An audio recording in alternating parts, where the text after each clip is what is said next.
Hobos don't swim, we hop trains. So, I've never been to Hawaii. But apparently, Hawaiians are obsessed with this thing called Mac Salad. And now, apparently, my family is too. Come all you young rounders, the story I'll tell. I first heard about Hawaiian Mac Salad from a close family member. She told me that when she was pregnant, she once offered a restaurant $200 for an entire bucket of their Mac Salad. Apparently, this stuff is that good, but she doesn't have that kind of money to throw around. So once again, I've been asked to make something that I have never tried. But like I've said before, I have never let not knowing what I'm doing stop me yet. As I started looking into this for her, I pretty quickly learned something. That scoop of creamy Mac Salad isn't just a side dish. It's part of a tradition in Hawaii called the plate lunch. And the plate lunch has a history of all of its own. And that history is really interesting.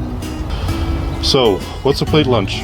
At its simplest, it's 2 scoops of plain white rice, 1 scoop of macaroni salad, and some kind of a protein, usually with a sauce that's served right on top of the rice. It's basic, but it's a hearty, filling, affordable working man's meal. It all began in the late 1800s during the plantation era. Plantation owners, trying to prevent workers from organizing, brought labor in from all over the world, including China, Japan, Portugal, and Puerto Rico. And those workers brought their own food traditions along with them. Out in the fields, they packed their lunches into cow tins, tiered metal pots with lids and handles, kind of like early bento boxes.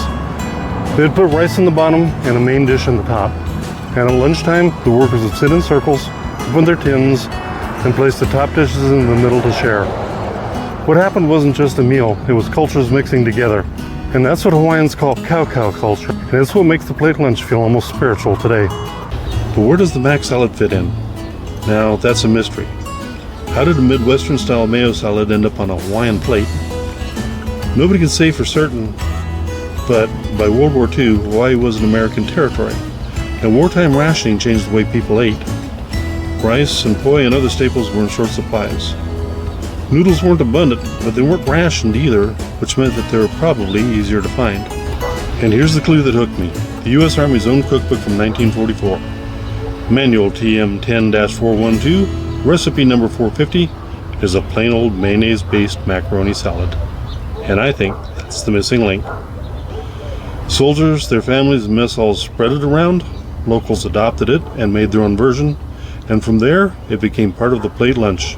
And now it's a Hawaiian comfort food tradition. What makes a macaroni salad a Hawaiian macaroni salad? Well, here's the rules as I understand them. Fast Foods or Hellmann's is the only mayonnaise. Thou shalt use no other. The pasta must be overcooked. Al dente has no place here. The texture must be silky. It is acceptable to adjust with milk. Salt and pepper shall not be omitted. Shredded raw carrots are the only mandatory vegetable. It must contain an acid. Only apple cider vinegar, rice vinegar, or pickle juice are Canon. The tartness must be balanced with sugar. Sweet onions, scallions, celery, or celery seed are the only acceptable additions. Thou shalt keep it humble. No fancy embellishments are allowed. Forbidden are meats, cheeses, pineapple, or raisins. Add them, and ye shall be cast into the outer darkness. We don't have a lot to work with if we want to create an above-average Mac Salad that still stays true to the Hawaiian tradition. So every ingredient has to shine. We'll start with 1 cup of grated carrots. Hawaiian food is fusion by nature, so I'm giving these a little twist by turning them into a kind of Vietnamese chua. These need to be made ahead. For example, if I was serving this Mac Salad at a Sunday potluck, I'd prep the carrots on Saturday morning, or even Friday night. Now here's our brine. 1/4 cup of rice and vinegar, 1½ teaspoons salt, 2 tablespoons sugar, and we're going to whisk that up, try and get it to dissolve as best possible. Pour it over the carrots, and add just enough water to cover it barely. And cover it and refrigerate it. Next comes the onion, because this can also be made ahead. Traditionally, Hawaiian Mac Salad includes finely grated onion, but I'm taking it one step further and using only the juice, because I just want the flavor without the texture. Take half an onion and grate it fine. Then strain it through a cheesecloth. Squeeze it out until you've got about 2 tablespoons of juice. The pasta. This part should be done the night before serving. Okay, here we go. I will admit it, I am not a fan of elbow macaroni.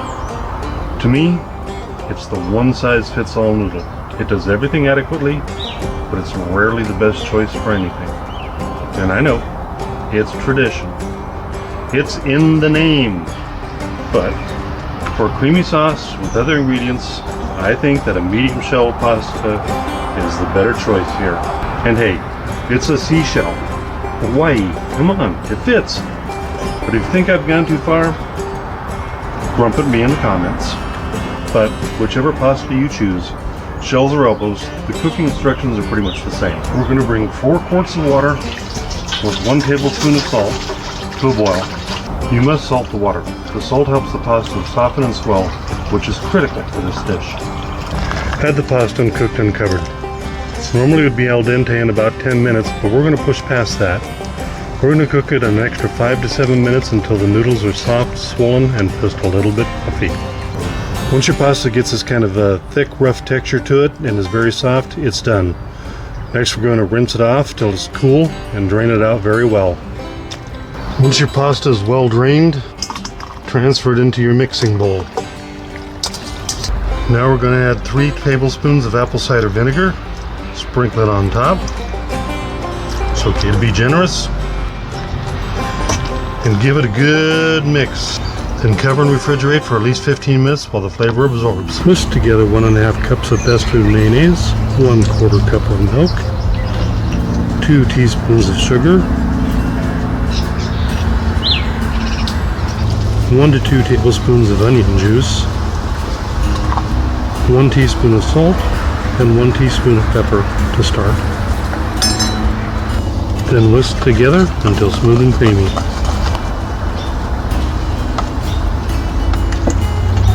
To assemble, first drain the carrots. Then blot a little of the excess liquid off and add them to the cooled off pasta.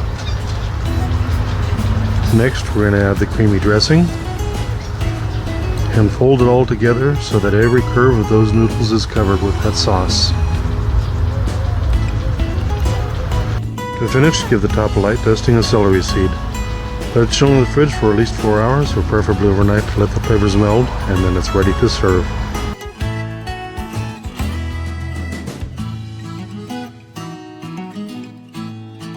Well, there we have it, Hawaiian-style Mac Salad. I went ahead and paired mine up with some huli-huli chicken and rice, so we've got a proper plate lunch here.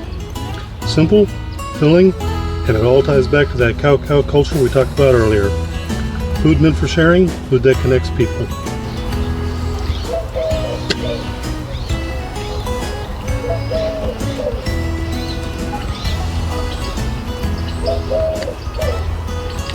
Smooth, creamy, tangy, a little bit sweet, a little chewier than I expected.